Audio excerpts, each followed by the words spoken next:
The method. I'm going to tap into some great minds to help with understanding the functional side of the Stay Calm method. One of the most well-known people of all time in the art of verbal Aikido, or seeing things from the other person's perspective, is a fellow by the name of Dale Carnegie. He wrote a book, first published in 1937, titled How to Win Friends and Influence People, that is alleged to have been reprinted more than any other book except the Bible. In it, he explains, through stories, powerful principles for relating more effectively with other people.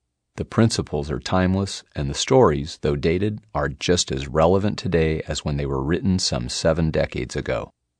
Principle number 8 in Mr. Carnegie's book is, try honestly to see things from the other person's point of view. In the opening of the chapter that highlights this principle, he says, remember that other people may be totally wrong, but they don't think so. Don't condemn them. Any fool can do that. Try to understand them. Only wise, tolerant, exceptional people even try to do that. At the end of the chapter, he tells us that if we only take one thing from reading the entire book, it should be that this principle may prove to be one of the major stepping stones of our entire career. I find it interesting to note that Dale Carnegie's influence on the world began at much the same time as Morihei Ueshiba's. They were approaching the same issues, interpersonal relationships, at the same time and in much the same way. The main difference was that Dale Carnegie was addressing verbal conflicts, O-sensei, physical conflicts. But there are other significant differences, namely the philosophical differences between Eastern and Western thought. Westerners, by and large, believe that if we change our minds, our bodies will follow. Thinking of life in a different way will, in time, have us acting differently. In the East, the philosophy is the opposite. By engaging the body in different actions and practicing those physical movements until they are perfected, the mind will be perfected as well, and our thoughts will become more harmonious as a result of striving for harmony in our physical movements. Personally, I have been engaged thoroughly in both schools of thought and action for many years and have discovered that both philosophies produce powerful results, and when the two are practiced simultaneously, they are exponentially more effective. In the book Getting to Yes by Fisher, Uri, and Patton, we learn that people with opposing positions often share a common principle. This underlying principle ties the two parties together. When one person chooses to detach for a moment from their position and move to discuss the situation from the neutral basis of the shared principle, that person now has the ability to guide both people to discover a mutually beneficial solution, invisible when both parties were fighting for their position.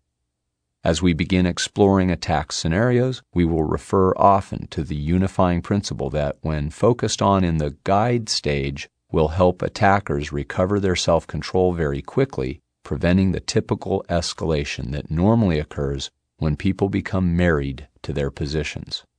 Graphically, this concept can be illustrated as follows. 2 circles representing individuals with opposing points of view, one labeled A and the other B, stand at either end of a line. In the center, above the line, is a 3rd circle, labeled C. Person A and Person B have differing positions along a continuum of shared principle. Person A chooses to temporarily leave his position and goes to the neutral place above the different positions represented by circle C.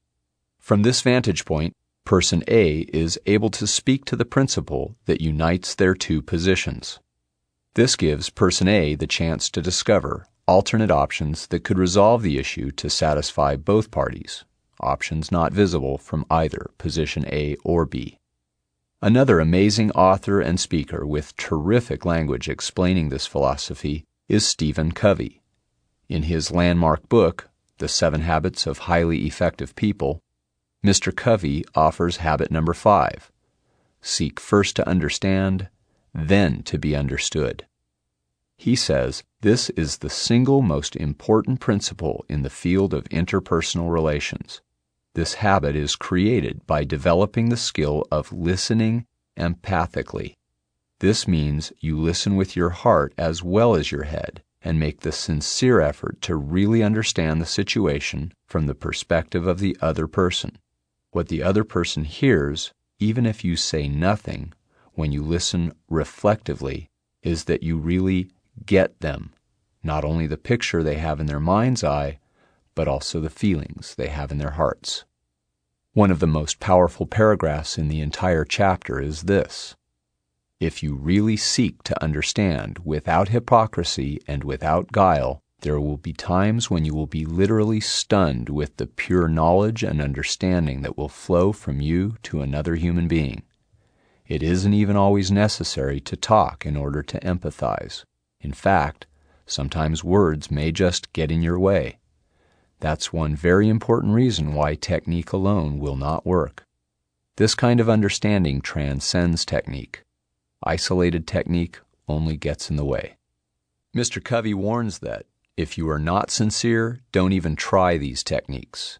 Doing so simply to manipulate or control others can create an openness and vulnerability that later may turn to harm when the other person discovers that you really didn't care, really didn't want to listen. As Covey says, techniques, the tip of the iceberg, have to come out of the massive base of character underneath. In learning to recognize verbal attacks and crafting some sample responses, we will depend heavily on the impeccable research into verbal attacks and responses that Suzette Haden Elgin, Ph.D., teaches in her series of books published during the 80s under the franchise of The Gentle Art of Verbal Self-Defense. To show how aligned the Stay Calm method is with Dr. Elgin's work, I'll excerpt this from the introduction to her inaugural edition published in 1980. Unlike a number of books now available, this book is not intended to train you to attack others or to be violent yourself. Instead, you will learn how to use your opponent's strength and momentum as tools for your own defense. You will learn to head off verbal confrontation so skillfully that it rarely happens, and to do so with honor. The person with a black belt in a martial art is not likely to be a violent person. Knowing that you are fully capable not only of defending yourself adequately, but also of inflicting harm to others, makes you a very careful person. Far more careful than you would be if you reacted to every threatening situation with an untrained panic response.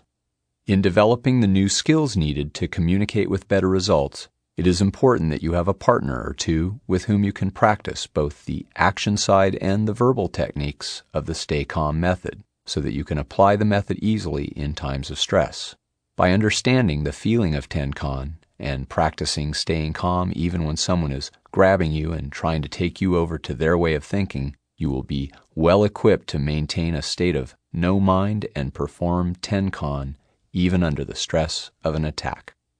In fact, without practice, this recording and all the other books I've mentioned will be just more shelf-help books and recordings, a phrase I heard in the Psi Seminars personal development program I refer to in the appendix. One of the facilitators discussed alleged self-help books that get read and then shelved with no new experiences or action occurring in the reader's life, thus no new or different results. But they look good on the shelf. So find a partner and practice the movement you see in the flip art sequence in the insert that came with this recording. Your partner reaches across as if to shake your hand, but instead grasps your wrist. Without grasping back, try pulling away from your grasping partner to create some resistance. Don't go crazy and start a tug-of-war, but encourage your partner to apply enough pull so you feel you need to pull back. Then, leaving your grasped wrist right where it is in space, step up right beside your partner and face the same direction as them, looking together at your grasped wrist. Notice how the fight ends as soon as you do this. In the moment you choose to blend with the attack, face the same direction as your attacker, and look with them at the area of resistance, the resistance disappears. It's uncanny and a little disorienting. Definitely not what the attacker was expecting. Often the attacker will waver or stumble slightly, their balance being disrupted by this unexpected alignment of what was an opposing force just moments ago. This alignment, which we'll call neutrality, must be achieved before it is possible to guide your attacker turned partner. Otherwise, it's still a fight. Our instinct tells us to take a stand, to hold our position, to fight back. That is our caveman brain speaking. From here, the person who executed Tenkan has earned the right to guide the attacker. By putting her free hand on the side of the attacker's head, she is able to gently redirect his attention to another point of view, another way of seeing things.